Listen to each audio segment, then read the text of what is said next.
મોરબીની ઘણી બધી બાબતો શોધી કાઢી છે, ખાસ કરીને ત્યાં સિરામિક ઉદ્યોગો જે આવેલા છે, એક સમયે 1200 જેટલા સિરામિક ઉદ્યોગો હતા, હવે એમાં ધીમે ધીમે ઘટી રહ્યા છે. તો આ બધી જે બાબતો તમે કરી હતી, તો શું પરિસ્થિતિ છે ત્યાંના સિરામિક ઉદ્યોગની અને એમાં કામ કરતા કર્મચારીઓ અને કામદારોની? હા દિલીપભાઈ, તમે બરાબર કહ્યું એમ અમે બહુ વર્ષોથી વ્યવસાયને કારણે થતા રોગો ઉપર ઘનિષ્ઠ કામ કરીએ છીએ.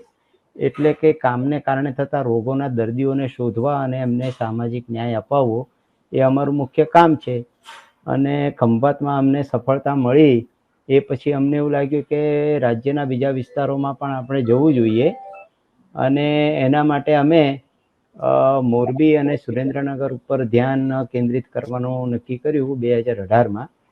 કારણ કે ત્યાં સિરામિક ઉદ્યોગ મોટા પાયે છે અને સિરામિકમાં સિલિકોસિસ થવાનું જોખમ ઘણું મોટું છે એવું અમે જાણતા હતા.